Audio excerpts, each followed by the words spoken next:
आगे क्या उम्मीद करें पुलिस प्रशासन से कि वो इसके अंदर सही इन्वेस्टिगेशन करेगा। FIR की जाओ तो इन्वेस्टिगेशन एजेंसी करेगी, न्यायपालिका नहीं करेगी। निंदन करने के बाद अगर वो FIR करना है तो उसके अंदर वो क्या फिर इन्वेस्टिगेशन करेंगे? ऐसा विश्वास करने से पुलिस के ऊपर, जबकि इतने दिनों में तो पता नहीं कितने सबूत मिटा दिए गए होंगे। बिल्कुल, ये तो आंशिक जीत है। एक मैसेज देना चाहते जनता को, उनके लिए लड़ाई लड़ रहे हैं हम कि हमने आंदोलन करके जनता के लिए अच्छा काम किया है। हमने पहले भी जनता के लिए अच्छा काम किया था, अभी भी करें और भविष्य में भी करेंगे। सुभाष मेहरा के इंसाफ की 6 मांग में से एक मांग पूरी हुई, यानी कि FIR दर्ज हो गई है। अखरोटा थाने में 751/2022 नंबर की FIR जो अभी मेरे हाथ में है। मैं सहयोगी मतीस को बोलूँगा थोड़ा सा ये दिखा दें एक बार। ये वो पहली इम्पोर्टेंट इनकी मांग थी कि FIR दर्ज होनी चाहिए। उसके अलावा 5 मांग और थी कि मृतक सुभाष मेहरा की हत्या की CBI जांच हो, जज को APO करो, सुभाष मेहरा के फोन की सिम जब्त हो, इस तरह से मृतक कर्मचारी आश्रित की नौकरी लगे और उसको मुआवजा दिलाया जाए। लेकिन आज राजस्थान न्याय कर्मचारी संघ के बैनर चले 25 दिन से धरना इनका चल रहा था।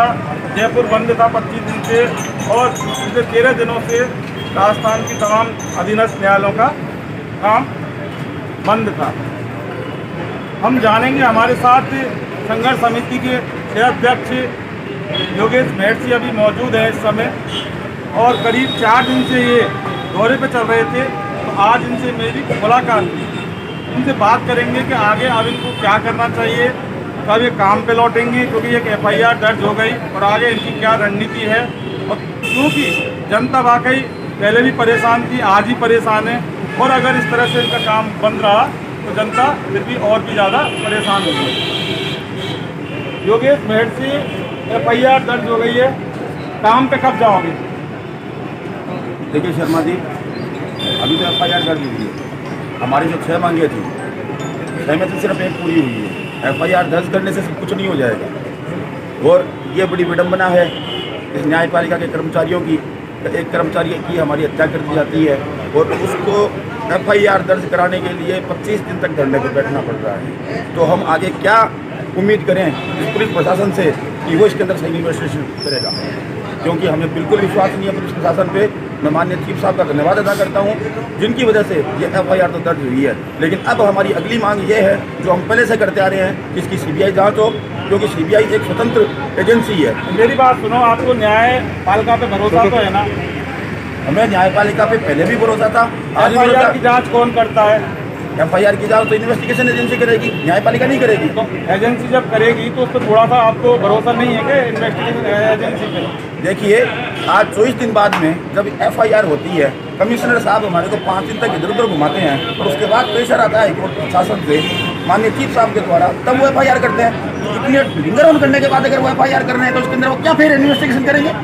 कैसे विश्वास करने पे पुलिस के ऊपर? तो अभी तो जाँच शुरू ही नहीं हुई, आपने विश्वास भी खत्म कर दिया। ऑलरेडी जो पुलिस ने 174 के अंदर जांच की है, कोई लिपापोती उसमें कर देंगे वो लोग। उसके अंदर मेन चीज वो ला ही नहीं रहे हैं। जो हम कह रहे हैं कि हमारा जो साथी कर्मचारी है उसकी हत्या हुई है, उसके दोनों हाथ कटे हुए थे, उसके पेट की आंतड़ियां मार रही हुई हैं, वो जला हुआ है। ऐसी संदिग्ध परिस्थितियों को उन्होंने 174 के अंदर कैसे जांच में पूरा मान लिया? उसको हत्या का मामला क्यों नहीं माना? और ये 25 दिन एजुटेशन होने के बाद में उन्होंने FIR क्योंकि 302 में ये काम वो पहले तो नहीं कर सकते थे। तो हम उनमें विश्वास किस आधार पर कर लें? कहीं ना कहीं होके पुलिस पे भरोसा बिल्कुल भी नहीं है, क्योंकि 174 की जो जांच की थी उसमें लीपापोती करके पुलिस द्वारा मर्ग रिपोर्ट की जांच बना के और पेश करने का था। और इसके अलावा अब इनका यही कहना है कि अब तक जो आत्महत्या का मामले की जांच कर रहे थे, अब हत्या की FIR दर्ज कैसे हो गई? तो पुलिस पे भी एक बहुत बड़ा सवाल या निशान है। तो आगे अब आप क्या करोगे? क्योंकि FIR हो गई, आपको मेरे हिसाब से काम पे लौट जाना चाहिए। मैं आपकी बात से सहमत बिल्कुल भी नहीं हूँ, क्योंकि जिस मुद्दे को लेकर के हम लोग इस मंच पे आए थे उसमें से सिर्फ FIR हुई है और वो भी आज 24 दिन बाद में, जबकि इतने दिनों में तो पता नहीं कितने सबूत मिटा दिए गए होंगे। तो इतने बड़े अधिकारी के खिलाफ ये मामला है। और जहाँ तक बात है कल जाने का, तो मैं ये कहता हूँ आपको, अभी जाने का कोई प्रश्न पैदा नहीं होता। आज भी हमारी बात हुई है कमेटी से, हमने उनको स्पष्ट कह दिया जब तक चीफ साहब के साथ हमारी दोबारा मुलाकात नहीं होती है और सब बातों के ऊपर सहमति नहीं मिलती है, तब तक हम वापस आने की सोच भी नहीं सकते। ये हमारे कुछ न्यायिक कर्मचारी जो हमारे बीच में नहीं रहा, उसके परिवार के साथ अन्याय होगा। तो यानी आपका ये कहना है कि जो 6 मांग जब तक पूरी नहीं हो जाएंगी तब तक आप काम पे नहीं लौटोगे और धरना जारी रखोगे? देखिए, ये सत्याग्रह है हमारा, और सत्याग्रह तभी संपूर्ण होता है जब आप उस सत्याग्रह के लिए जिस उद्देश्य की पूर्ति के लिए आप उठ रहे हो, जो हमारा मोटिव है, जब तक वो पूरा नहीं होगा तब तक हम वापस आने के बारे में नहीं सोच सकते। ऐसा भी तो हो सकता है ना मेहर कि आपकी एक मांग पूरी हो गई, आगे की जो 5 मांग है वो भी पूरी हो जाएंगी। बिल्कुल, हमें भरोसा है होगी, हमारी जनता पे भरोसा है, हमारी न्यायिक जनता पे भरोसा है। आज तक वो हमारा साथ देते आए हैं हमारे कर्मचारी के लिए, तो भविष्य में भी ये मांग पूरी होंगी हमारी। तो आपकी जीत हुई है, मानते हो आप? बिल्कुल, ये तो आंशिक जीत है। षड्यंत्र क्या है? ये आंशिक जीत बता रहे हैं, और जिस प्रकार से इन्होंने साफ कहा है कि इनको पुलिस जांच पर न्यायिक कर्मचारी संघर्ष समिति के सहअध्यक्ष योगेश मेहर को और इनके आंदोलनकारियों को जरा भी भरोसा नहीं है। हालांकि अब इनका ये कहना है कि पूरी 6 मांगें मानी जाएंगी तब हम काम पर लौटेंगे। लेकिन एक सवाल जनता के लिए और कर देते हैं, क्योंकि बाकी जनता 25 दिन से परेशान है। पिछले 13 दिन से राजस्थान की जनता परेशान है, 25 दिन से जयपुर की परेशान है। तो अब जनता के बारे में आपका क्या ख्याल है? शर्मा जी, मैं आपको एक निवेदन कर दूं, हमारे भी राजस्थान के अंदर 17,000 कर्मचारी हैं, राजस्थान न्यायिक कर्मचारी संघ के, उनके भी घर वाले हैं, वो भी जनता में शामिल है, हम लोग भी जनता में शामिल हैं। लेकिन आप बार बार जनता के बारे में पूछे तो जनता के अंदर से ही तो हम आते हैं, हम जनता से अलग कहाँ हैं? हम भी जनता के लिए मांग कर रहे हैं। आज हमारे को न्याय मिल रहा है तो जनता को भी मिलेगा। भविष्य में आइंदा ये ध्यान रखा जाएगा कि कोई भी काम जो हो रहा है, आज 25 दिन बाद FIR हो रही है, तो हम जनता के लिए काम कर रहे हैं, तुरंत उनकी आम आदमी की भी FIR तुरंत हो। एक मैसेज देना चाहते हैं जनता को, हम उनके लड़ाई लड़ रहे हैं हम। आज मेरा जो आम कर्मचारी गया है हमारे बीच में से, वो भी एक जनता का ही प्रतिनिधि था। आप ये क्यों भूल जाते हैं बार बार? अभी FIR हुई है, जनता के लिए क्या मैसेज देंगे आप? बिल्कुल, जनता के लिए अच्छा मैसेज है हमारे लिए कि हमने आंदोलन करके जनता के लिए अच्छा काम किया है। हमने पहले भी जनता के लिए अच्छा काम किया था, अभी भी कर रहे हैं और भविष्य में भी करेंगे। न्यायपालिका पे आपको भरोसा है कहीं ना कहीं कि आपकी सारी मांगें मानी जाएंगी? बिल्कुल, न्यायपालिका के ऊपर पहले भी भरोसा था, आज भी है और भविष्य में भी रहेगा। लेकिन अब इसकी जांच पुलिस करेगी तो पुलिस पे भरोसा नहीं है आप? बिल्कुल, पुलिस पे कोई भरोसा नहीं है। अगर पुलिस इसके अंदर तुरंत कार्रवाई करती, हमारे पहले दिन जाते ही वो FIR कर लेती।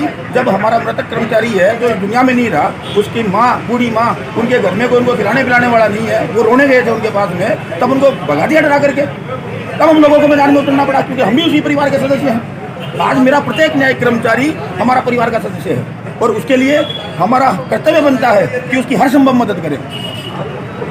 अब जांच किसको करनी चाहिए इस FIR की? जांच इसके अंदर हम इससे नीचे नहीं आएंगे। CBI से पहले इसकी जांच की मांग हम नहीं कर रहे हैं। पहले भी हमारी CBI की जांच की मांग थी और अभी भी हमारी CBI की जांच की मांग है। खैर, FIR दर्ज होने के बाद कहीं ना कहीं होके ये तो जनता को मैसेज दिया है कि इन्होंने जनता के लिए काम किया। और भाई दूसरी बात, पुलिस इस FIR के ऊपर जांच करेगी, उसके ऊपर बिल्कुल भी इनको जरा भी भरोसा नहीं है। आंदोलन 25 दिन से चल रहा है, हालांकि एक मांग इनकी पूरी मान ली गई है, और अब इसमें ये जनता को आश्वस्त करते हैं कि इन्होंने जनता के लिए ही काम किया है। और अब ये चाहते हैं कि इस FIR की जांच CBI करे, और इसके अलावा फिर 4 मांग इनकी पूरी हों, तभी कोई बात बन पाएगी। हालांकि चीफ जस्टिस ऑफ राजस्थान से भी इनका दोबारा से मिलने का है। अब क्या निर्णय निकलेगा ये आगे आने वाला वक्त ही बताएगा। सहयोगी मतीश पारी के साथ इन्वेस्टिगेशन मीडिया के लिए मैं जितेंद्र शर्मा।